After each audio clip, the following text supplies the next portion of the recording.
शिल्पी जी। राधे राधे। श्री हरिवंश प्रभु। राधे राधे महाराज जी। महाराज जी कह रहे हैं कि इनके पति आपको सुनते हैं, बट इनका अध्यात्म में थोड़ा कम झुकाव है, और वो जबरदस्ती इनको लगाना चाहते हैं कि तुम भी भगवत मार्ग पे चलें, और इसमें कभी कभी वो क्रोध कर देते हैं और छोटी छोटी बातों पे लड़ने लग जाते हैं। महाराज जी मुझे क्या करना चाहिए ऐसे में? देखो, पत्नी के प्रथम भगवान पति हैं। आज हमारे धर्म को नहीं समझा जाता, इसीलिए परेशानियां हो रही। और पति का प्राण पत्नी है। अर्धांग का मतलब होता है, वामांग होता है ना, तो बाएं अंग में ही तो दिल है। पूरा प्राण माना जाता है पत्नी को, और पत्नी का भगवान पति, ये हमारे भारत देश की शैली है, ये हमारे धर्म की बात है। आज हमारे देखो, इन बातों को न मानने का, कहा जाता है पुरानी बातें, इन बातों को न मानने का क्या दुर्दशा है गृहस्थी की, क्या दुर्दशा। पति पत्नी में विश्वास नहीं, पति पत्नी में प्रेम नहीं, एक गृहस्थी 2 मिनट की बर्ताव में भंग हो जाती। बोले डिवोर्स, वो लड़की लेकर लड़का लेके चली गई, वो पति अपने मकान में बैठे रो रहे हैं। क्या हो रहा है? ये जो girlfriend boyfriend live in relation चल रहा है ना, ये बहुत नाशकारी है गृहस्थी के लिए। हमारे देश की परिपाटी है एक दूसरे को प्राण समर्पित करते हुए आजीवन निर्वाह करना, आजीवन निर्वाह करना। तो आप भी अपने पति को भगवान मान करके उनकी आज्ञा का पालन करते हुए नाम जप करो, पति को समर्पित करो, पति प्रेम प्राप्त होगा। और सबसे बड़े परम पति भगवान है, और भगवान की प्राप्ति करनी है तो दोनों मिलकर के भजन करो, सदगृहस्थी में रहो। और कभी पति नाराज हो तो 4 बातें सुन लिया। देखो, सुनने वाला बड़ा होता है, सुनाने वाला नहीं होता। सुनने वाला बड़ा होता है। जैसे कोई गाली दे रहा है तो आप सुन लिए तो आप क्षमावान है, आप बलवान है। वो बलवान नहीं, वो तो गाली दे रहा है। तो आप नाम जप करो, भगवान को अर्पित करो कि हमारे पति हम पर प्रसन्न हो।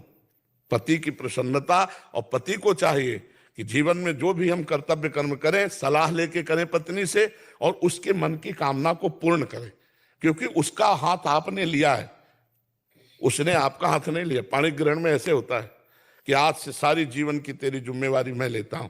कितना बढ़िया गृहस्थ धर्म यार। मेहनत करके गए, मुस्कुरा करके पत्नी ने स्वागत किया, दोनों प्रेम से खाए पिए, आनंद से बैठ। अब आज का समय क्या है, देखो क्या समय है। हम यही कहते हैं अपने बच्चों को सुधारो। ये बॉयफ्रेंड गर्लफ्रेंड वाला वायरस दिमाग में जो बढ़ रहा है सबके, ये बहुत हानिकारक है, बहुत हानिकारक है। ये गृहस्थी में नहीं सही रहने देगा। साल साल भर ब्याह होता और डिवोर्स हो गया, ये तो कभी सुना नहीं था। डिवोर्स शब्द तो सुना ही नहीं था। जो ब्याह हुआ, पति पत्नी बस एक हुए, आजीवन निर्वाह, आजीवन निर्वाह। हमारे भारत की मर्यादा है यार। पवित्र जीवन स्त्री का, पवित्र जीवन पुरुष का, दोनों जीवन निर्वाह किए एक साथ मिलकर। ऐसा है हमारे यहाँ। हमारे यहाँ ये गंदगी नहीं है। अब ये बातें कौन समझ रहा है? ये बॉयफ्रेंड गर्लफ्रेंड वाला समय ये समझ रहा है कि हमारा पवित्र जीवन नष्ट हो गया, अब मैं किसी के काबिल नहीं रह गई। जी बहुत बढ़ रहा है, इसका कारण? इसका कारण ये देखो, शास्त्र और संत ये 2 ही समाज के सुधारक है। शास्त्र कोई पढ़ नहीं रहा, मोबाइल का जमाना है, और संतों की कोई मान नहीं रहा, और जो मान रहे हैं वो सुधर रहे हैं। जो मान रहे हैं वो सुधर नहीं, तो कैसे समाज सुधरे? सब बाहर चला जा रहा है मोबाइल में। मोबाइल में सब बाहर चला जा रहा है, क्योंकि मोबाइल में पूरा गलत संस्कार भी है, अच्छे संस्कार भी। अच्छे कौन देखना चाहता है? गलत ही गलत सीरीज और फिल्में, गंदी गंदी बातें, तो गंदगी बढ़ती चली जा रही।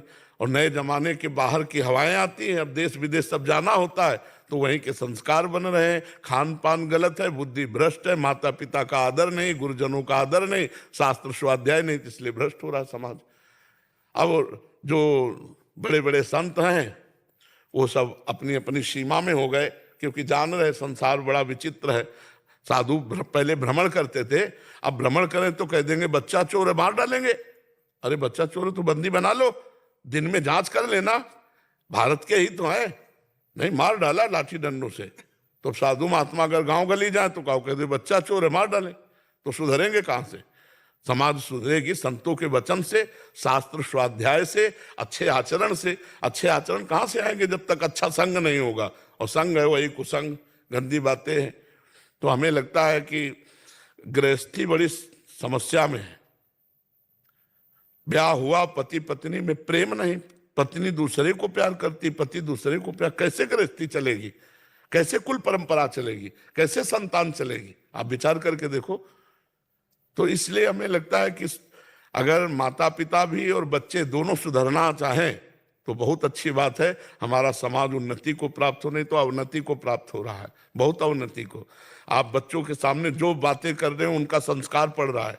आप बच्चों के सामने जो नशा कर रहे हैं संस्कार पड़ रहा है। आप जैसे संस्कारों से युक्त होकर गर्भ धारण कराएंगे वैसे बच्चा पैदा होगा। आपके संस्कार ठीक नहीं तो बच्चों के संस्कार कहां से ठीक हो जाएंगे? जब गर्भ में बच्चा आ जाए उस दिन से ब्रह्मचर्य रहना चाहिए गृहस्थी को।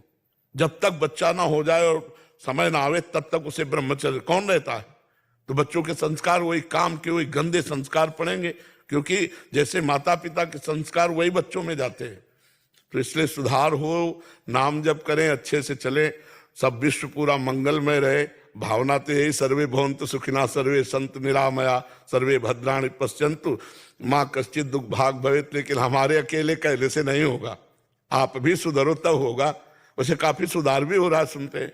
महाराज जी, आज तक ये बातें किसी ने नहीं बताई जो आपसे हमें पता लग रही हैं। और 45 साल 40 साल हो गए हैं, ये किसी को ये बातें पता नहीं होती जी। महाराज आपके माध्यम से पूरा विश्व मंगलमय हो रहा है जी, इससे ज्यादा कुछ नहीं। हाँ, कोशिश यही कर रहे हैं कि जो जो बात गुरुजनों से मिली, संतों से मिली, हमारे समाज को पहुंचे, समाज जागृत हो, गंदे आचरणों से बचे। और इसमें मंगल नहीं है। जैसे मानो एक बच्चा है, अब वो गंदे आचरण कर रही है या कर रहा है, अब उसे ब्लैकमेल किया गया, अब वो किसे कहे? घर में कहेगा तो काट डाले जाएंगे, घर वाले ऐसा कह रहे हैं। अब वो ब्लैकमेल में गिरते चले जाते, फिर उसको करने का रास्ता नजर आ जाता है। कई बच्चे तो इस बात में बच्चियां कर ले। हमें लगता है माता पिता को थोड़ा मित्रवत व्यवहार करना चाहिए। एक काट डालने मार डालने वाली बातें नहीं करनी चाहिए। उनको कहना चाहिए कि देखो हम आप पिता पुत्र तो हैं, लेकिन एक दोस्त भी है। अगर तुमसे कोई भी गलती हो जाए तो हमसे बताना, हम तुम्हें बचाएंगे। तुम्हें कुछ भी पसंद आया मुझे बताना, हम तुम्हें वो दिलाएंगे। ऐसे प्यार किया जाता। दिखाओ अच्छा मोबाइल, क्या करते हो, क्या बात करते हो? तो बच्चे को लगेगा कि अगर हमसे कोई गलती हुई है और हमें कोई ब्लैकमेल कर रहा है तो हम अपने पापा से कह सकते हैं। लेकिन पापा एक फुर्सत कहाँ है? पापा को इतनी फुर्सत कहाँ कि 5 मिनट बैठकर बच्चे को थोड़ी जीवनी को सुधारें। माता पिता ही प्रथम गुरु होते हैं। ये जो boyfriend girlfriend live in relation, ये जो गंदी बातें हस्त मैथुन आदि बच्चों में चला है, ये बहुत नाशकारक है। बच्चे नहीं समझ रहे हैं। और अगर इससे सुधार हो जाए तो स्मृति प्रवीण हो जाए, शरीर बलवान हो जाए, आगे चल करके परिपक्व हो जाएंगे। कई बार हम कहते हैं, आप किसानी को जानते हैं, खेती, जब गेहूं गलेथ में होता है, गलेथ का मतलब बाली निकलने वाली होती है, अगर उस समय काट लिया जाए तो एक दाना नहीं मिलेगा। और वही बाली आ जाए और महीना भर और रुक जाओ तो 40 मन निकलेगा उसी में। तो 20 वर्ष तक बच्चा गलेथ में समझो, ब्रह्मचर्य वो। और जब 20 के बाद जहां ब्याह हुआ तो फिर वो अनाज वाला समझो। फिर वो लड़का बच्चा परिवार उसका कुछ बाल बाका नहीं होगा। लेकिन 20 वर्ष के पहले यदि ब्रह्मचर्यहीन हो गया तो गृहस्थी लायक नहीं रहेगा, गृहस्थी लायक नहीं रहेगा। ऐसे व्यसन, ऐसा व्यभिचार, ऐसी क्रियाएं कर रहे हैं कि वो शरीर को तो कुछ समझ रहे हैं। उनको जरा सा सुख लगा तो लगा यही सुख है, और उसी में बहते चले जा रहे हैं। इसलिए ब्रह्मचर्य अत्यंत आवश्यक है। बच्चों की पवित्रता आवश्यक है। बच्चों की जीवन की उन्नति के लिए माता पिता का कर्तव्य है कि उनकी रक्षा करे, उनका जीवन पवित्र रखे, तभी बात बनेगी। उनका जीवन पवित्र रखे तभी बात बनेगी। जी सरकार आप बिराजे रहे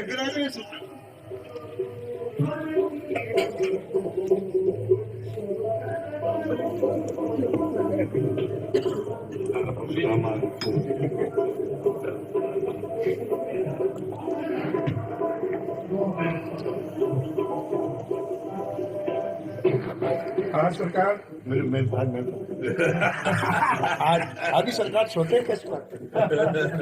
आज भारत के सभी संतों की तरफ से हमारे दासानुदास की बधाई की चरणों में।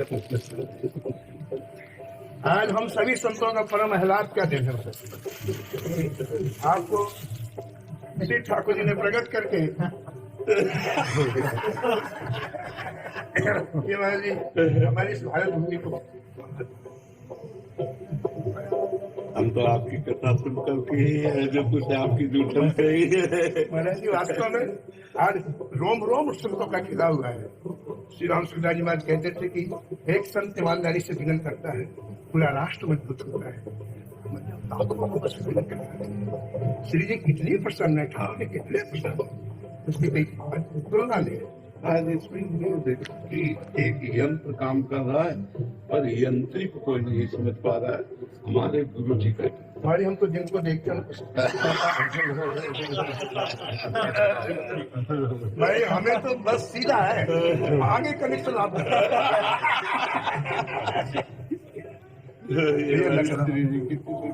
पहले हमारी जानकी जी ने आज विशेष रूप से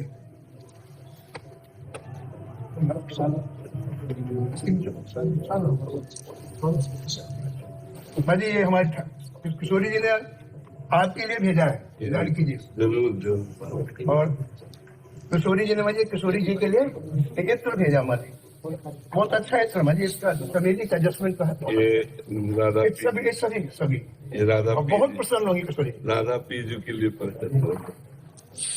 हेमा जी अभी आप छोटे हैं, ये बधाई है।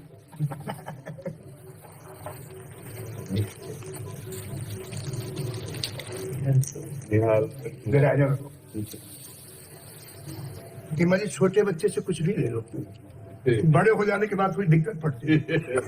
तो आज आपसे लूटेंगे हम तो आपके दाव से जैसे चाहो वैसे। हेमा जी छोटे ना तो बच्चे कुछ भी उठा के दे देंगे, कल से बड़े हो जाएंगे कोई सोच समझ के। इसलिए अब मैंने कहा आज का मौका छोड़ना नहीं चाहिए भाई। एक पंक्ति लिखी मैं जी भक्ति मार्ग की, हरिदासन भक्तन हित धन जननी एक है। हरि और संतों के लिए वो माँ धन्यवाद है जिसने ऐसे पुत्र का विश्वास किया। आज हम उन माँ का भी स्मरण करते हुए जिन्होंने ऐसे लाल को उत्पन्न किया है। और ये ठाकुर जी के बनाए गए। तुम्हारे में कई बार आया है कि ऐसे महापुरुषों को ठाकुर जी भेजते, उनका निर्माण है, क्योंकि प्रकृति जन निर्माण में इतनी क्षमता हो ही नहीं सकती भाई। आप प्राकृतिक संत ही अप्राकृतिक ऐसी प्रतिभा प्रकट करते हैं, तो आप प्राकृतिक लोगों का ही देन है महाराज जी, और हम लोगों का सौभाग्य है। महाराज जी नारद जी ने ध्रुव जी के पहले ध्रुव की माता का सुगान किया महादेवताओं की सभा में। यार वो नहीं हो तो ध्रुव कहाँ से आ जाए, ऐसे हमारी माता से हो तो महाराज का आप कहाँ से आ जाए। आज उनका स्मरण बहुत जरूरी है, उनके चरणों में बार बार। तो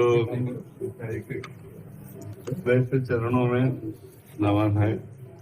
देखो आज महाराज जी ये जानकी जी के लिए हमें भी प्रसन्नता है। आज हमारी महाराज चंद्रमा बदले के हमारे बिल्कुल आज हम लूटेंगे। तो आज नहीं हम दोबारा आज हमारा दिन है, आज आप बोल नहीं सकते अभी, तो आज जन्मदिन कैसे बोल देंगे आप।